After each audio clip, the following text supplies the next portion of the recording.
Oke, pidato akan saya mulai dalam 3, 2, 1. Juri, karena mosi kali ini adalah dewan ini menyesali, beban pembuktian OG sederhana, kami tidak perlu membuktikan di masa depan rokok itu akan hilang atau musnah, tetapi cukup membuktikan bahwa normalisasi vape eh, sebagai hal yang lebih sehat tidaklah sesignifikan itu mengurangi kecanduan rokok di masyarakat. Bahkan di dunia tanpa penyesalan, kami percaya kecanduan rokok atau kecanduan nikotin akan lebih masif karena narasi vape lebih sehat, yang pada faktanya nikotin juga ada dalam vape, tapi dikemas lebih ramah dengan berbagai varian rasa, bentuk, alat yang keren, hingga remaja menganggap, oh ya, ini adalah alat yang lebih aman karena resikonya lebih sedikit dan aku akan terlihat keren memakainya, maka aku akan memilih untuk nge-vape. Namun sebelum itu akan aku jelaskan bentuk normalisasi yang dimaksud. Normalisasi vape lebih sehat berarti masyarakat secara massal meyakini hal tersebut, baik remaja sebagai aktor utama atau orang tua dan masyarakat, yang membuat mereka merasa tidak perlu mencari tahu lebih dalam tentang apa sih yang membuat vape ini lebih sehat dari rokok, karena ini adalah sesuatu yang sudah normal. Banyak masyarakat mempercayainya, maka aku juga akan mempercayai hal tersebut. Jadi juri, buang jauh-jauh narasi oposisi tentang cita-cita menghilangkan kecanduan nikotin di masyarakat, karena justru menormalisasi vape akan memunculkan konsumen baru yang tadinya tidak sama sekali kecanduan nikotin dari rokok, akan kecanduan dari vape karena persepsi yang dibuat vape lebih sehat, vape lebih aman, membuat orang akan lebih berani untuk mencoba vape. Beli kasus OG.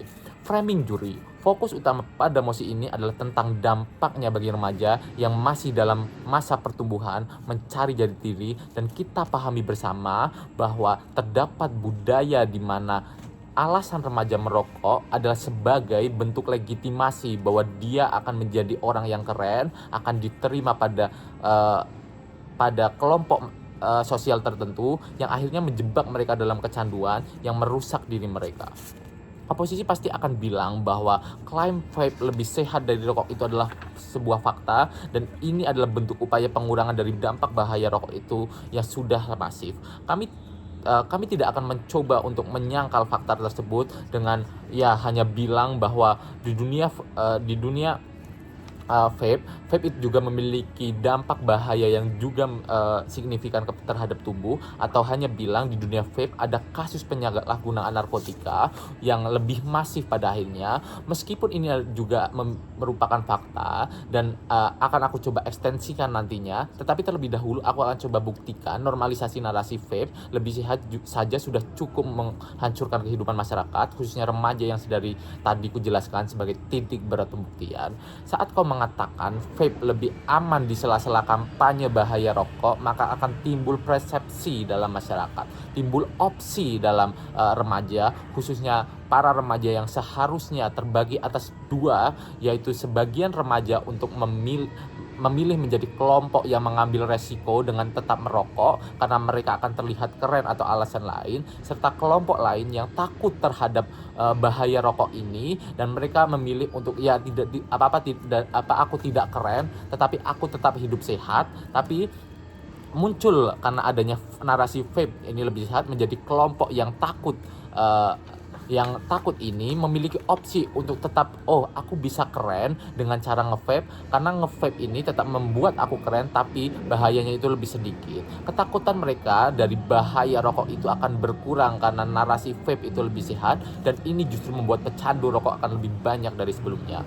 Pun dari sisi orang tua yang tahu bahaya rokok dan melarang keras anaknya untuk merokok, ini akan lebih longgar, akan lebih permisif dengan berpikir, oh ya, daripada anak-anakku merokok di belakang diam-diam tanpa sepengetahuanku, mending aku biarkan mereka nge-vape karena ya vape ini lebih sehat daripada rokok. Jadi ya dengan mengizinkan mereka untuk nge-vape, maka mereka tidak akan merokok. Padahal tadi sudah kujelaskan bahwa vape tetap memiliki resiko bahaya tersendiri, pun saat itu tidak lebih banyak daripada bahaya dari rokok itu sendiri. Mengatakan bahwa terjun dari lantai 5 itu akan lebih baik dari terjun dari lantai 10 tidak akan membuatnya selamat, bukan?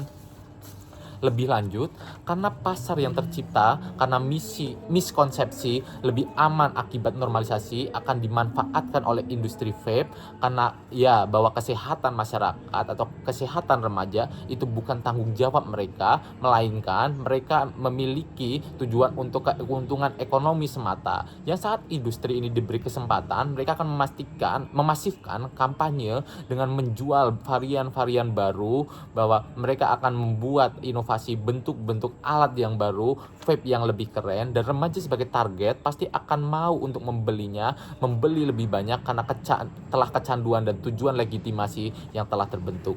Solusinya akan eksklusif di sisi OG karena kami itu melakukan penyesalan, karena dengan penyesalan akan ada dorongan oleh masyarakat, dorongan oleh orang tua untuk melarang anak-anaknya, bahkan memboikot rokok sekaligus vape, yang membuat kesempatan industri untuk menggait konsumen baru akibat normalisasi tadi akan hilang. Dan justru di sisi oposisi yang tidak menyesalkan, konsumen baru akan tumbuh masif karena industri punya cara untuk memasarkannya dan legitimasi moral dalam masyarakat untuk memasarkan lebih masif dan menggait konsumen baru seperti remaja yang masih mudah terpengaruh bahwa ya vape itu aman, jadi cobalah untuk menggunakan vape.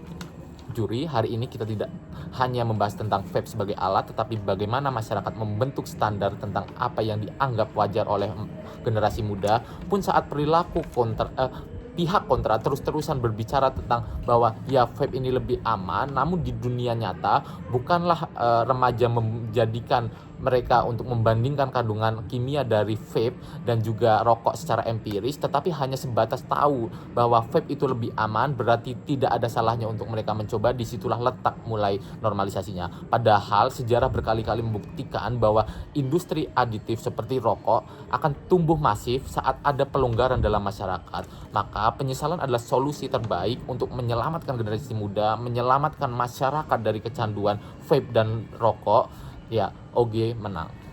Sisi kontra akan berbicara dalam 3, 2, 1. Ini adalah mosi penyesalan tentang bagaimana seharusnya kontrafakta akan muncul dari analisis status quo, karena ini telah terjadi cukup lama. Tapi di sini saya juga tidak hanya akan bahas dampak buruk dari normalisasi ini jika disesalkan, tapi lebih jauh akan saya bahas kepadamu dan juga akan dibandingkan kiranya mana proyeksinya lebih baik pada akhirnya. Karena jika tidak ada normalisasi, ini justru secara internal inherent akan buruk bagi remaja, ataupun bagaimana secara internal itu akan buruk bagi lingkungan di sisi kamu itu sendiri, sehingga bentuk pilihan secara pragmatis yang akan dipantik di sisi oposisi jauh lebih baik. Tapi kemudian disclaimer, kami tidak membela konsumsi nikotin remaja, tapi di sini stand kami adalah penolakan terhadap penyesalan atas normalisasi vape sebagai alternatif yang lebih aman jika kemudian dibandingkan dengan rokok konvensional atau apapun itu yang sejenis yang telah disampaikan oleh UG.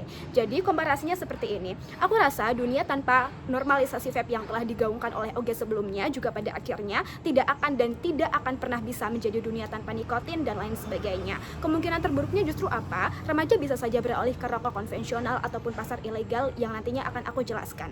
Begini, framing komparatif dari kontra adalah bagaimana kami berbicara tentang status quo yang lebih realistis. Juri, sadari bahwa ya remaja selalu punya dorongan eksplorasi yang tinggi, itu selalu ada dalam aspek psikologisnya, bagaimana rentang di usia remaja memang ada dorongan untuk itu, bagaimana mereka terus mencari identitas diri dan juga rasa ingin tahu mereka, pun kecenderungan untuk mencoba zat adiktif dan lain sebagainya akan ada di sisi mereka. Dan akan buruk jika misalkan vape pada akhirnya tidak dinormalisasikan sebagai bentuk alternatif, pada akhirnya nikotin itu juga tidak akan tetap hilang dan masalahnya juga akan sustainable ada di sisi mereka. Tapi pertanyaannya adalah mereka akan lari kemana sebagai intuitif dari apa kebutuhan remaja itu sendiri. Mereka bisa saja berpotensi untuk beralih ke rokok konvensional, mereka bisa saja melakukannya itu secara sembunyi-sembunyi karena tidak ada normalisasi di sana, pun terhadap produk ilegal dan lain sebagainya akan lebih masif dan juga tidak terkontrol di sisi mereka. Tapi mari kita komparasikan apabila tanpa normalisasi vape ini apa akan ada yang terjadi. Remaja yang ingin mencoba nikotin kemungkinan pada akhirnya juga akan langsung memakai rokok yang notabene kandungannya jauh lebih tinggi, pada akhirnya sulit dihentikan dan juga memiliki rasa kesehatan yang lebih parah. Eksklusivitas vape di sini apa? Di vape tidak ada kandungan tar ataupun karbon monoksida yang pada akhirnya nempel ke paru-parumu ataupun menghambat aliran darah oksigen dalam dirimu pada akhirnya. Karena vape ini berbeda dengan rokok, ya tidak ada pembakaran di sana pada akhirnya. Tapi jikalau nanti pada akhirnya OG sudah bilang kalau vape itu lebih aman dan lain sebagainya sebagai analisis kami, tapi aku rasa bukan itu yang diperdebatkan. Kami rasa, percaya, dan juga goal sesungguhnya adalah bukan untuk menggantikan rokok dengan vape pada akhirnya, tapi proyeksi untuk menciptakan kehidupan yang lebih baik justru akan lebih tercipta di sisi kami pada akhirnya. Juri, kami sadar bahwa remaja cenderung pada akhirnya menolak kesehatan yang terlalu absolut dan memaksa dan lain sebagainya. Komparatif kami tidak hanya berbicara di best case aja, tapi dalam dunia kami tetap mengakui bahwa resiko dalam vape itu tetap ada, tapi relatif lebih aman ini ada di sisi ini dibandingkan dengan rokok. Narasi ini lebih jujur pada akhirnya karena ya lewat ini remaja akan lebih melakukan konsumsi yang lebih terkontrol pada akhirnya, yang nantinya juga akan aku jelaskan pada akhirnya. Tapi bayangkan jika di segala ruang kamu mendiskreditkan orang-orang yang menggunakan vape dan juga mengecapnya sebagai hal yang tidak sehat, tidak baik, terlarang dan lain sebagainya. Sementara ini tidak seimbang bagi mereka yang menggunakan rokok konvensional ataupun mengkonsumsi produk terlarang tidak mendapatkan hal tersebut karena ya yang disesalkan di sini adalah normalisasi terkait dengan penggunaan vape pada akhirnya. Jadi ya jelas penggunaan ini juga tidak akan masif pada akhirnya terkait dengan narasi tersebut. Tapi aku rasa ada beberapa remaja yang takut dan juga dihukum, takut untuk dihukum dan juga distigma pada akhirnya sehingga memungkinkan mereka untuk menyembunyikan konsumsi hingga membeli produk ilegal dan juga bahkan mereka tidak bisa untuk mencari bantuan ketika kecanduan apabila tidak ada normalisasi di sana. Padahal salah satu vape ini lebih aman dan juga relatif lebih baik adalah di sana akan ada regulasi yang jelas pun ini bukan merupakan produk yang ilegal dan lain sebagainya, karena informasi dan juga informasi publik tentang penggunaan vape itu akan lebih ada dan akan lebih masif di sana. Selanjutnya, kelas terhadap pemerintah yang tadi telah disampaikan. Oge bilang kalau misalkan vape ini akan memunculkan konsumen baru. Tapi aku rasa normalisasi ini tidak membuat serta-merta menjadi remaja tertarik dan lain sebagainya. Ketertarikan remaja terhadap eksperimen nikotin dan lain sebagainya itu jauh ada bahkan ketika sebelum vape itu muncul. Yang harus dibandingkan adalah apa? Mereka memakai apa setelah tertarik? Apakah mereka memilih alternatif yang risikonya lebih rendah atau justru terjerumus pada ya struktural ketika mereka kecanduan dengan rokok, zat adiktif ataupun hal lainnya. Kami sadari bahwa vape ini tetap adiktif, benar, tapi aku rasa mosi ini bukan mengglorifikasi terkait dengan vape apakah sepenuhnya aman dan lain sebagainya, melainkan kami akan menyesali terhadap normalisasi vape ini sebagai alternatif yang aman pada akhirnya. Itu yang kami kontrakan di sini.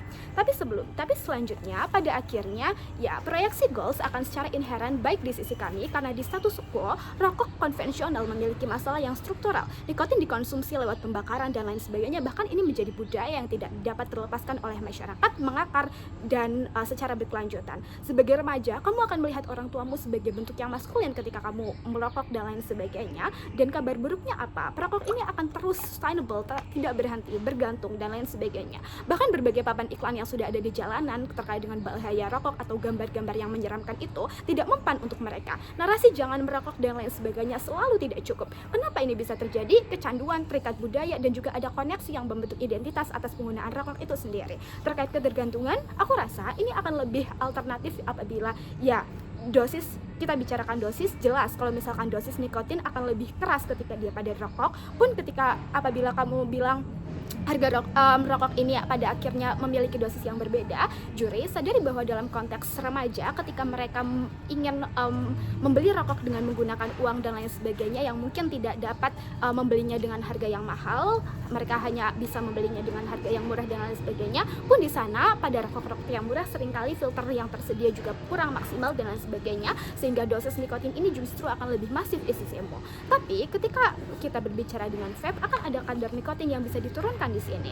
Jadi ya ini berbeda dengan mekanisme klaim konvensional yang bilang kalau misalkan rokok itu buruk dan lain sebagainya, rokok itu jahat dan lain sebagainya, karena pada akhirnya ini nggak mampu mendobrak generasi muda buat stop merokok. Tetapi mekanisme di sisi kami jauh lebih bekerja lebih dalam dengan memitigasi bahwasanya ada potensi penggunaan pasar gelap yang lebih signifikan yang sudah aku jelaskan. Tapi kemudian bagaimana mekanisme ini mampu membawa penurunan terhadap dosis nikotin itu sendiri yang sebelumnya mengakar, maka bangga dan menang.